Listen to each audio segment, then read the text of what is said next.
Good morning, Ridge Wreckers, fans everywhere. Fantasy Football 2021 final week 14 recap video. Welcome to everyone. We had some major upsets this week, some celebrations, all things to be considered. Playoff spots have been finalized and the schedule is set. There were winners and there are losers. Lots of losers in this league. That being said, without further ado, let's get right into the Week 14 results. Unfortunately, we can't get into the results of Week 14 yet. That's because the woke culture that has impregnated everything in our society to include this league requires me to start this video with a disclaimer. These videos are not safe for children. They're not safe for work. They're probably not safe for home. So, watch it secretly in your car on your phone.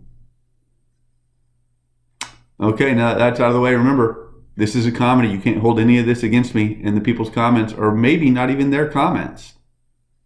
I could just lie, like the rest of the media.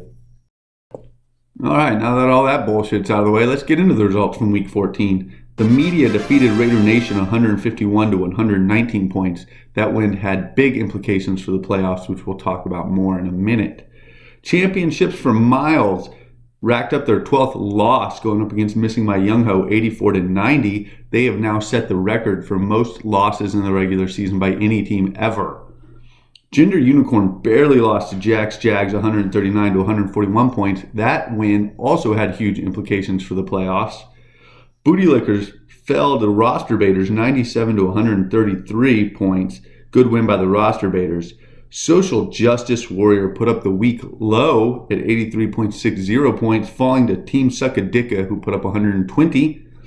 And Bayside Tigers beat out Nut and Buttsacks, putting up the league's high for the week, 154.88 points to Nut and Buttsacks 129. Again, these results had huge playoff implications, so let's get right into the standings. All right, standings at the end of the regular season. And as I talked about last week, these standings put you in place for the playoffs. So these sought after positions were 1 and 2 and 7 and 8 because those gave you week 1 buys through the playoffs. Team Suckadicka held on to the number 1 spot, setting the league record for most wins in the regular season at 12 and 2. Good job to Suckadicka. The media, with their win and Team Nut and Buttsacks lost, jumped into second place to get their first week bye. Huge for them. Nut and Buttsacks fell to third place. Bayside Tigers in fourth. Roster Bears in fifth. And Jax Jags, with their victory, ended up in the winner's circle. Not what they wanted to happen, as we think they were playing to win the loser's bracket and get that much sought after number 1 draft pick. So, Suckadicka and the media have a bye. Nut and Buttsacks will play Jax Jags, and Bayside Tigers goes up against the Roster Baiters. We'll talk about that more in a minute. Raider Nation leads the losers bracket, Missing My Young Ho in 8th, Booty Lickers in 9th, Gender Unicorn in 10th, Social Justice Warrior in 11th, and Championship for Miles hold on to the caboose position, again setting the record for most losses by any team in the history of the league at 2 and 12. So congratulations for setting a record. Not necessarily one I'd want to go home and brag about. All right, so with those standings, and as I previewed, playoffs coming week 15, Bayside Tigers goes up against the Roster Baiters. Nut and Buttsacks plays Jax Jags in the winner's circle game of the week. Social Justice Warrior plays Gender Unicorn, second daughter versus first mom. Or is it second mom? I can never remember. In the game of the week for the consolidated bracket. Consolidated losers bracket. And Booty Lickers plays championship for Miles. This was really hard for me to pick a game of the week because I love seeing family feuds. And as I'll get to in a second, I think that's a big game for Gender Unicorn. But we all want to see Booty Licker lick the booty of the commissioner, championships for Miles. So really tough. Like I said, Suckadicka, the media, Raider Nation, and Missing My Young Ho earned the much sought after buys in week 1 of the playoffs. So where does that put us? This is what the media thinks is going to happen. You hear here first, okay? Bayside Tigers is going to beat the Roster Baiters. Jax Jags is going to upset Nut and Buttsacks. that will make Nut and Butt Sacks a lock for the worst trade of the year trophy, seeing as how they gave up a first-round draft pick for a few really good running backs in the hopes that that would lead them to the promised land. If that doesn't happen, they're taking home the worst trade trophy. Like I said, Jags upsets Nut and Butt Sacks in the first quarterfinal bracket of the playoffs. Okay. Gender Unicorn defeats Social Justice Warrior. Gender Unicorn has been coming on very strong in the last couple of weeks. They're actually earmarked to win it all in the losers bracket. That's coming from the media first. Booty Lickers is going to beat Championship for Miles. Okay, that means Championships for Miles is going to play Social Justice Warrior next week. Championships for Miles is going to lose that game. They're going to go home with the losers trophy. Okay, Gender Unicorn will play Missing My Young Ho. They will defeat Missing My Young Ho, whereas Booty Lickers will fall to Raider Nation, and then Gender Unicorn will defeat Raider Nation in the losers bracket championship game for the 6th place. Okay, Gender Unicorn wins the losers bracket. Okay, like I said, Bayside Tigers beats Roster Baiters. Nut and Butt Sacks gets beat by Jags. Okay, that will have me playing Bayside Tigers in the next week, where the media will defeat Bayside Tigers in an upset. Okay, Suckadicka defeats Jags in the next week's game, and then I play Suckadicka in the championship, where the media is successful in winning it all. That's my prediction for the bracket. You guys figure out your own. Before we get much further and get into the comments, which everyone wants to hear, I finally acquired a picture of our losers trophy. Now listen, what I'm about to show you is disturbing, disgusting, and every man's dream. That being said, this is what the loser gets to take home and show on their mantelpiece in public view for the year of their loss. All right, we're going to have comments this week in order of final standing. So we're going to start in the number 12 spot with the commissioner, team owner of Championships for Miles. I asked him about finishing in last place and what he thinks about going up against the Booty Lickers in the first game of the playoffs. I'm not going to talk about how I got conspired against by Missing My Young Ho working with Team Suckadicka to have my tight end deactivated Monday night game with an FM false positive China virus test and reactivated Tuesday morning when I only needed a few points to take him down. His only statement is 2 weeks, 1 win. What he's alluding to is how his tight end on his team for Monday night had 1 positive COVID test and 2 negative COVID tests and was prevented from playing in Monday night's game, even though everyone involved knew it was a false positive. Tuesday morning, his overnight results came back and it was negative, so he was cleared of COVID protocols. What I want to know is how long are the players and the owners of the league going to put up with this, and what had happened if this is a Super Bowl game? Right? What are they going to do on Super Bowl night if a player comes up with 1 positive and 2 negatives? Are they really going to sit a guy, or is that test going to get lost, right? This is all ridiculous. Clown world we live in. But it was the commissioner. Everyone laughed and moved on. Next up was Social Justice Warrior, and this is what he had to say about the upcoming matchup with his mom, team owner of Gender Unicorn.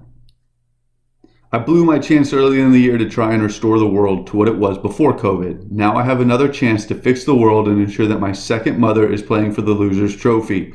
The whole league should be pulling for me. Matter of fact, the world should be pulling for me. With that being said, if you look at my roster from last week, it's basically a bunch of guys from the Key and Peele sketches. Not much confidence going into this week. No one has confidence in you this week, Social Justice Warrior. This is what happens when you get woke. You lose. Okay? That being said, Gender Unicorn's going to win it all in the losers bracket. Go figure, followed up by Social Justice Warrior is the Gender Unicorn. And this is what he had to say about the upcoming matchup with his first daughter. I, again, can't keep it straight. Neither can they. This week will be full of superior wokeness. Social Justice Warrior sounds like a January 6th Trump group who entered the Capitol while the police held the doors open and called it an insurrection. I plan on changing genders like a true woke cop and being completely incompetent to the point of promotion, forcing the department to hide me away while I enjoy a sweet victory this week and leave championship for inches to play for the losers trophy. Once it's back in its rightful hands of its owner, I'm sure Mrs. Championships for Miles will kick Mr. Championships for Miles in his man part so hard, making him gender neutral and a Fauci fan. No booster shot will save social justice warriors from my wrath of 23 years of forced re-education. I've already self-reported for sending this text message and welcome whatever discipline awaits me. Good thing I edit your comments, gentlemen. Good thing I edit your comments. All the losers this week had a comment, unlike some of the winners who I couldn't get to say anything to me. But following Gender Unicorn is, of course, our favorite, the Booty Lickers. Please forgive me for my late arrival to the press conference. The law offices have been up all night investigating major allegations that could rock this league to its core. Nothing has been proven at this point, but the circumstantial evidence is undeniable. The unethical commissioner and myself battled it out this week to determine the new owner of the booty-licking trophy, but how did we wind up in this unjust position? By all accounts, it appears that the pharmaceutical industry is colluding with the media to rig the league and guarantee themselves top spots. In an effort to conceal their crimes, they're attempting to destroy the only organizations that could bring them down, the commissioner and legal branch of the league, by pitting them against one another. Even the cold, calculated, soulless vice commissioner has been pushed into the loser's bracket, as the dirty financial banker is welcomed into the winner's bracket with open arms. For all our viewers watching, reminder, this media broadcast is sponsored by the law offices of Booty and Liquor. Full disclosure. The investigations will continue through the week. It is unfortunate, but appears the fix is in. The league has been overwhelmed by corruption as Big Pharma and the big media deflect criticism by blaming it on climate change, anti-vaxxers, and you guessed it, white supremacy. I regret to inform all members we are witnessing a full-blown insurrection. This is worse than the Civil War, Pearl Harbor, and 9/11 combined. The death of league democracy is upon us.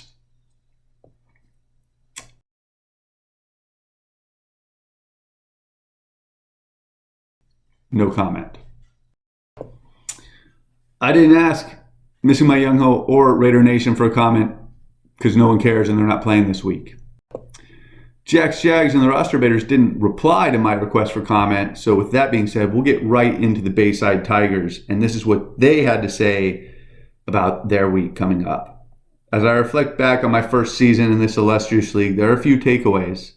There have been a lot of false reports by the media, widespread corruption by the commissioner, pharma-induced COVID-positive tests for my players orchestrated by the fraudulent Ditka, still pending investigations by the disbarred law offices of Booty and Liquor, daily homosexual innuendos on the group text by all parties, and cancellations by the bottom-feeding woke squad. But I survived all of these challenges and distractions to make the fantasy football playoffs in my first year here. But my job is not done. So with that, I'm going to take nearly everything I learned this year and send this message to my opponent this week. Again, his opponent is the Roster Baiters. My team is going to roster debate all over your unvaccinated face, neck, and chest. Afterwards, I will use mathematics and spreadsheets to calculate my victory as I head into the next round of the playoffs. USA, USA, USA. His comment pretty much covers it all, is accurate, and I can't refute any of it. Seeing as how team owner Sucka Dicka didn't want to give me a comment this week, the last comment will be from the team owner of Nut and Butt Sacks in third place.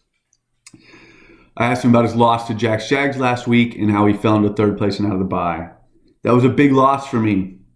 Mr. Morris was on his A game this week and the better team won. Mr. Belding called me into his office this morning to see if I was okay and I lost my shit on him. Now I have after-school detention and I will miss the homecoming game with Kelly Kapowski. I'm sure Zach will steal my girl just like he did my dignity. The way things are going towards the end of the season for me, I'm sure Dirty D will beat me with the players I traded him. P.S. Team Suckadiska fucking sucks. Yeah, all those references to Saved by the Bell are accurate, true, and I'm sure Zach will steal your girl, Kelly Kapowski. All right, fans, that wraps up this week's recap video. Welcome to the playoffs. Best of luck to all teams. Remember, we only have 3 weeks left, and the only thing that really matters in life. So, as I alluded to last week, you've got 9 more months to pay attention to your family. You can forget about them now. They'll be all right. I mean, you can survive 3 weeks without food and water. Probably.